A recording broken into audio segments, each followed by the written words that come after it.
Good morning, everybody, and happy Monday. Chiefs win. That's right. Chiefs win Kansas City. I'm going to say it one more time 16 to 14. Chiefs win. What a beautiful victory this was the other day. Right there. That's right. And guess what, Leo Chenal? I got your number just right up there on my wall. I'd show it to you. Matter of fact, no, I'm going to go ahead and I'm going to do it. I'm going to take this webcam off and boom, right there where it belongs, and it's been there. So that's not like I put it up yesterday after you blocked that field goal. The thing's been there. All right, so today we're going to talk about teams. All right, we're going to talk about the beauty of teams and how teams work together. And yesterday's amazing victory by the Kansas City Chiefs is a prime example of how important it is that teams work together. And today, that's what we're going to get into. Hey, everybody, my name's Roger Barberi. I am a business owner, serial entrepreneur. I've been around the block a few times. I've had teams of over 80 that have done over 100 million in revenue, and I am here to share my experiences, my tips, my tricks with you. Any questions? I would love for you to throw those out to us today. Please make sure, ask them down below. Make sure to like, go to YouTube, subscribe as well, because hey, guess what? I got a whole archive of these things, and leadership and team development is what we're all about. So let's jump into this. Now, Kansas City Chiefs, 16 to 14 over the Denver Broncos, a game that honestly, in all sincerity, this is the one going into it. We knew that they just might lose, and they probably should have. Bo Nix had a phenomenal game. The Kansas City Chiefs had some brilliant defense, and unfortunately, the offense just couldn't get it going. Is what it is. It was the special teams that saved the day. I was at my son's championship game for soccer. He plays 9v9. The boys won the championship game. It was awesome to watch. My son's the goalie. So we're there watching the game, and so I had to turn off the football game so I could pay attention. Goalie dad, down at the end by him. So I turn off the game. I'm with my son, and I missed the end. I figured it didn't matter. The last 55 seconds, Broncos were driving down. They were going to kick the field goal. It wasn't going to be a big deal. Every game, there seems to be one piece to the Chiefs that's just not clicking. And the other pieces have to step up. It's like senses, from what I've heard, if you are sense deprived in some way, if you are blind or if you are deaf, then the other senses compensate and pick up, and those are magnified. I don't know. I don't have any type of a sensory deprivation. But having said that, it's what happened. Once again, you had another part of the team that stepped up at the last minute and took control in order for the overall team to win. So, Raj, how does this equate to business? And why is it that we're talking so much about the Chiefs tonight? Well, number one, I just love the Chiefs. I can't get enough of that. So, we could talk about that all day. Heck, I used to run a sports broadcasting school, for goodness sake. I could jump on the air right now and talk all day about the Chiefs. But that's another Dr. Phil. We're talking about the Chiefs today because it's so much like a team, and it's so much like our business. Every different aspect of our team every person on our team is different. Everybody has a different functionality. Everybody has a different personality. Everybody has a different thing that they are good at. So what we do is we find areas for the people that are on our team. We find areas for them to fall into. But the problem that a lot of businesses have is that then these different individuals become siloed. And when I say siloed, what I mean is that they're kept completely on their own, just like wheat or grain or corn or whatever would be siloed, or oat would be siloed separately. I know I just kind of mixed a whole bunch of things that are basically the same together, but you get the drift. They silo them all differently so that, all the different product isn't kept together or comes together. So it's the same thing within our teams. We have to make sure that the different departments are kept separate, that they run differently, because again, every department is a little bit different, but yet at the same time, we have to have some crossover. So there does have to be some type of cross contamination per se within our teams, kind of like there is within a football organization. You have some guys that play not just on special teams, but they also play on defense or also play on offense. They jump back and forth, and that's that crossover that you find. But each of the different segments within a football team is completely separated out. You've got your offense, with an offensive coach. You've got your defense with your defensive coordinator.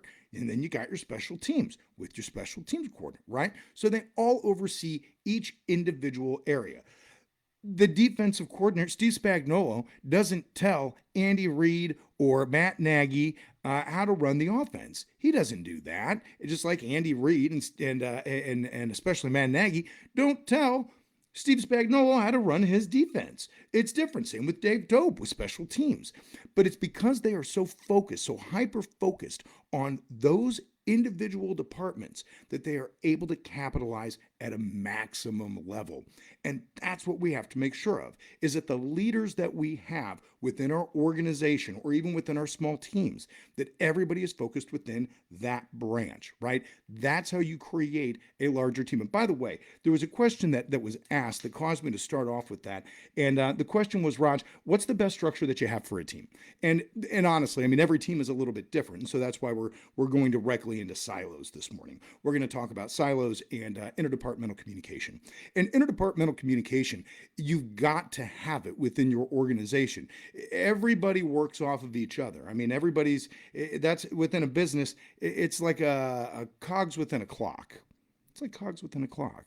If there's one cog that is moving a little bit slower or doesn't quite fit within the next cog, then the whole clock doesn't work. It's the same thing with the business, same thing with the football team. You've got to have all the cogs move. Backtrack. I'm going to say that again so I can get a good clip on it. You've got to have all the cogs within a clock functioning and working together at the same time. See, we'll cut that. That'll be a good clip. All right. So now that we've talked a little bit about about silos, let's talk about the interdepartmental communication and the importance of that. Now, just like you've got all the different silos for your corn or your grain or what have you, and they're all kept separate, notice there's always a bridge connecting one from the other because in some way, shape, or form, they've all got to be connected structurally. So they do oftentimes connect a lot of these silos, and I'm thinking of the ones that are, down by the tracks where the trains come in and then they put everything in. It's real big, like big, massive buildings. If you go downtown Kansas City, you can see exactly what I'm talking about. But there is a connection there. And again, that's where we go back and we talk about interdepartmental communication. So you look at your leaders, and I'm going to take this up a notch from just a team environment. And you can do this within your team. If you've got a team, for example, I'll go back to higher education.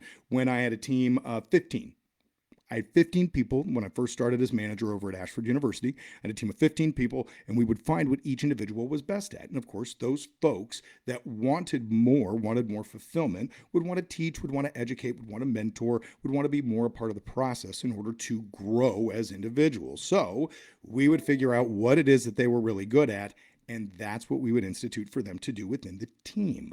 So, for example, and I won't use Megan, I'll just say Megan. I won't use her last name. Megan was one of those individuals who was a veteran enrollment advisor, knew exactly what she was doing in terms of the script. I could walk by, and every time I'd walk by, if I heard Megan say something, I know exactly where she was within that conversation because her script was so exact almost every single time. I mean, it was brilliant. She had beautiful relationships with her students, and it was crazy because a lot of people can't stick to a script that well and still build the relationship. She was just brilliant at it. So what did she do? We had Megan coach.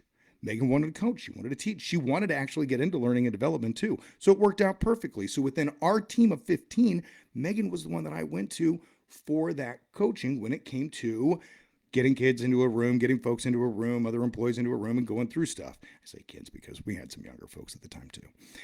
Then I'd turn to somebody else who was really good when it came to building out flowcharts or stitch reports so that we knew how to keep up with students. Well, that person would be the person on the team that was then responsible for that. Okay, great. So we can take that. We can talk about teams. Within a team, you can do that. Awesome. How do you do it on a higher level, though?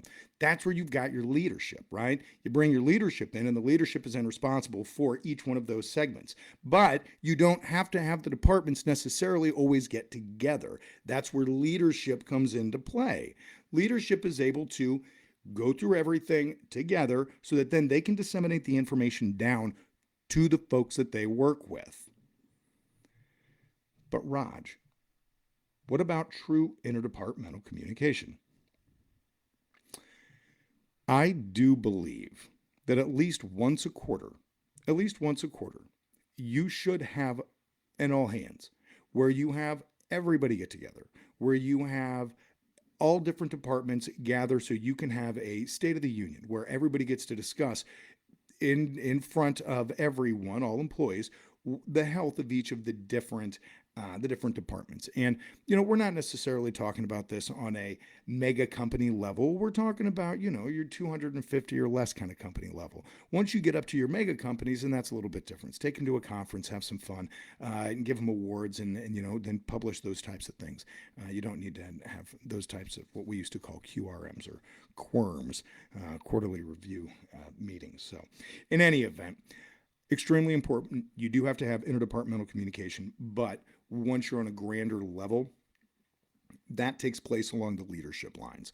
But it is important that each of those leaders is listening to and feeding off of each other, because if they're not, then you've got a bunch of different siloed departments that really aren't working together in coordination. So you've got to make sure, and that's how we float that flows up. So you got to make sure that if you're the one running the team, which I've done many times, you have to be responsible for those other folks there, okay? And so, have questions about that, drop them in the comments. I am more than happy to answer any types of questions that may pop up or that you may have for me at any point.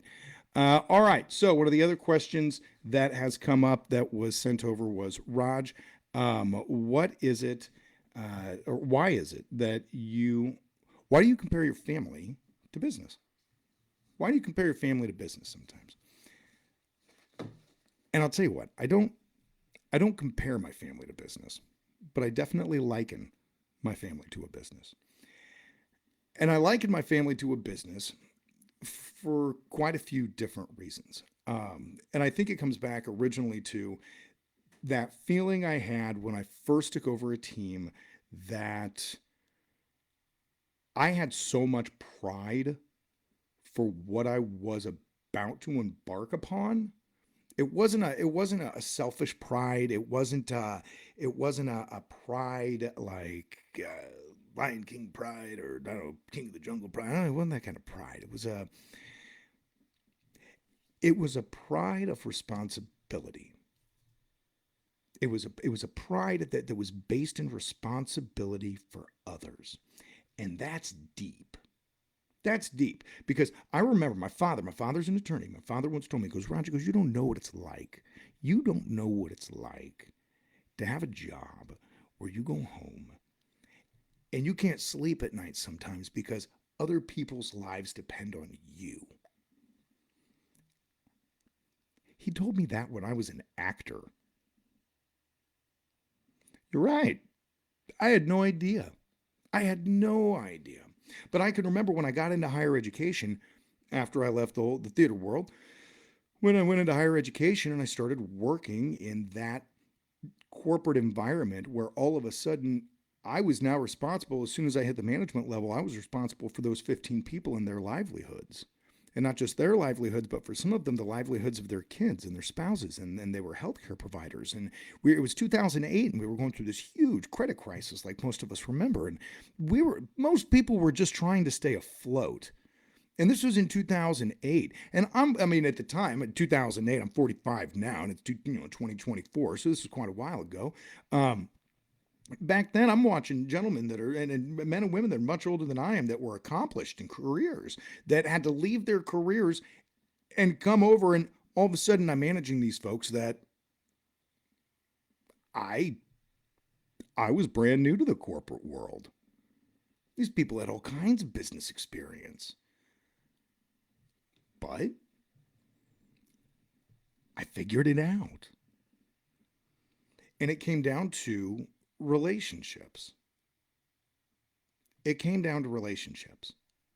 And it came down to learning very, very quickly that it's not about what you know, it's about how well the people that do know, how well they trust you, and if they trust you enough to really, really want to work hard for you. and not just hard for you, but hard with you, right? I mean, it's not about, I said, I don't believe in people working for other people. We should all be working with each other as leaders. That is how we should be doing things. Sometimes you see it, sometimes you don't. I've been victim of myself not leading by example and being more of a driver than a good leader. And some you have to catch that. You have to catch that, and so you have to do some reflection on it. So I do believe that for me, I liken it to having my business and family because I did feel for the first time responsibility for other people when I became a manager. And that was something huge. I mean, just throwing a pizza party for the first time on a Friday. And I say pizza party. And I bought like, 5 or 6 pizzas for a team of 15 people. And I had never done anything like that before. And they were just honestly very thankful because it was just something nice to do. And that was moving. And to me, I think that was when I knew that I wanted to set down the path of leadership because I love seeing people happy. I love seeing people successful, and I love it when people find that contagious and want to pass it on. So they these folks that I worked with very quickly became like family to the point where, I'm 30 years old and I've got a 17-year old, 18-year old that somehow has been hired. I did not hire this young lady. Somehow was hired and put on my team. We had never hired anybody that young at the company before. And they put her on my team. And this young lady is considerably younger. Um, and we had to coach a lot because sales was not the forte. Eventually, she moved over into customer service, which is where she belonged.